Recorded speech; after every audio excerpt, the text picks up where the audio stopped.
Bom dia, meu nome é Pedro e eu vou mostrar a resolução do exercício aqui primeiramente. Bom, eu montei esse circuito aqui com uma fonte VS que no instante zero vai aplicar uma tensão de 20 volts, um resistor de 40 ohms, um indutor de 0,1 R e um capacitor de 1 milifarad. Inicialmente, o capacitor e o indutor eles estão descarregados. E o exercício pede a tensão no capacitor para ter maior ou igual a zero.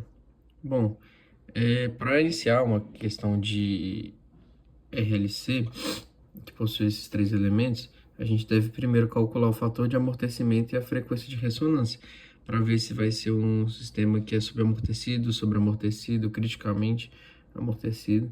Então, calculando o alfa e o ômega zero, o alfa é igual a 200 radianos por segundo e o ômega zero é 100 radianos por segundo. É importante salientar que essas fórmulas foram usadas dessa forma porque o circuito ele é em série. Bom, o alfa zero, não, o alfa então é maior do que o ômega zero, então é um sistema super amortecido.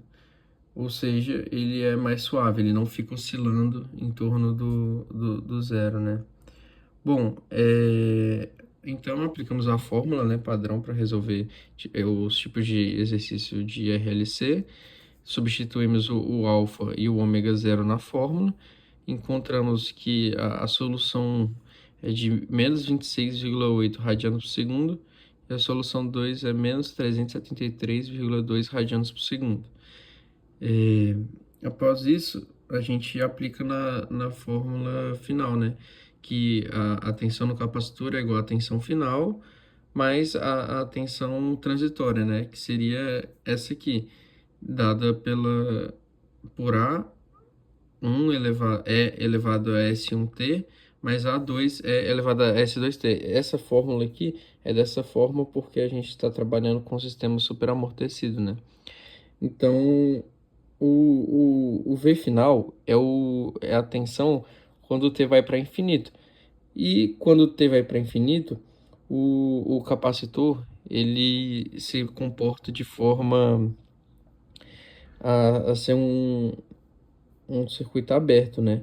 Então, o, o capacitor vai ter o valor da fonte VS que foi implementada, ou seja, vai valer 20 volts.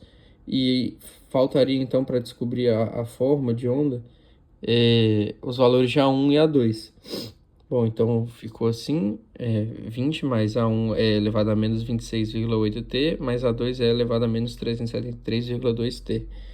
Bom, para descobrir A1 e A2, a gente tem que pegar as condições iniciais do sistema, que são a tensão em zero é igual a zero. Substituindo isso nessa fórmula, a gente descobre que A1 mais A2 é igual a menos 20, e de zero é zero também. E temos que, nessa forma aqui, a corrente é igual para todos os elementos e a corrente é igual a C dV dt. Então, já que C a gente sabe que não é nulo, dV dt é nulo, e então a gente substitui aqui na fórmula e descobre que S1A1 mais S2A2 é igual a menos 26,8 A1 menos 373,2 A2, que é igual a zero.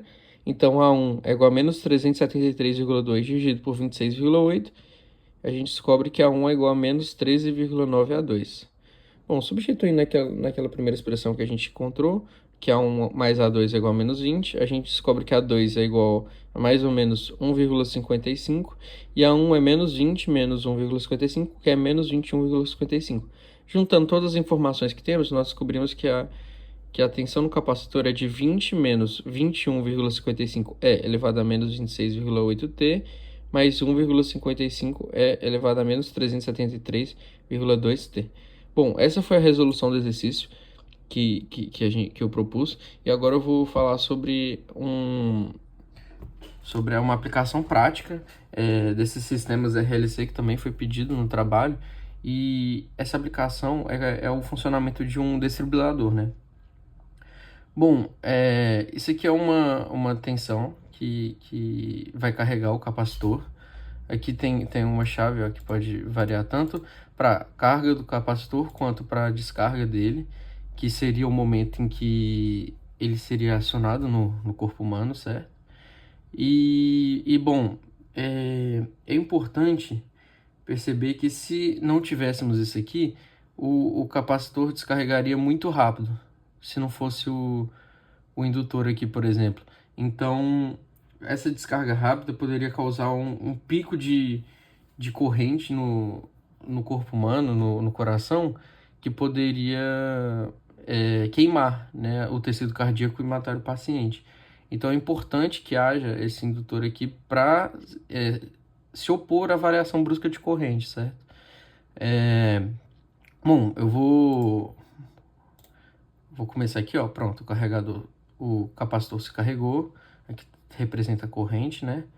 E no momento aqui, ó, eu vou até parar o circuito e eu vou inverter a chave aqui, ó, para ele se descarregue. Ó, a forma de onda que acontece. O capacitor, ó, se descarrega de forma mais lenta, né? E essa resistência, ó, a corrente aqui, essa resistência, ela representa a resistência do tórax do ser humano. Então é importante observar como que esse circuito vai se comportar na resistência, porque seria como ele se comportaria no corpo. Dá para ver que a corrente ela está fazendo uma curva bem suave. Ela não teria tantos problemas assim para o corpo humano, igual se não tivesse esse formato, né? E é importante observar isso mesmo. Bom, deixa rolar aqui mais um pouco, mas ó, dá para perceber que é um sistema bem tranquilo. É um sistema super amortecido, né? Bom, agora eu vou reiniciar e eu vou mudar o valor da resistência. Vou colocar um valor de 5 ohms. Por que eu estou fazendo isso, né? Para a gente observar que se fosse outra resistência com esses mesmos valores, o valor de alfa mudaria. Então, o alfa seria menor do que o ômega zero, se fossem feitos os cálculos. Então, ao invés de ser um sistema superamortecido, seria um sistema subamortecido, que pode ser extremamente perigoso, né? Porque o coração receberia corrente em direções opostas, que poderia causar uma arritmia e matar o paciente também. Bom, a gente vai ver isso aqui na prática agora. Ó, o capacitor foi carregado. Eu vou parar aqui da mesma forma que eu fiz. E vou inverter a chave. Olha a diferença do que a gente tinha visto para isso agora. A corrente no resistor, ela tá indo e voltando de forma muito mais abrupta do que foi quando a resistência era maior. E isso poderia realmente levar o paciente a óbito. A corrente, nesse caso aqui, dá para ver que o indutor faz com que ela não suba instantaneamente também, né? Ela se opõe à variação brusca de corrente pela lei de Lenz e isso é importante. É por isso que deve existir esse indutor aqui, independente se aqui for 5 ou 50 ohms. Só que é importante salientar que a resistência de 50 ohms ela faz com que o desfibrilador ocorra de forma mais tranquila, né? Apesar de que isso represente a resistência do tórax, né, do ser humano. Bom, essa foi a minha apresentação, essa foi minha demonstração prática, né, desse conteúdo, e essa foi minha resolução de exercício, e é isso, muito obrigado.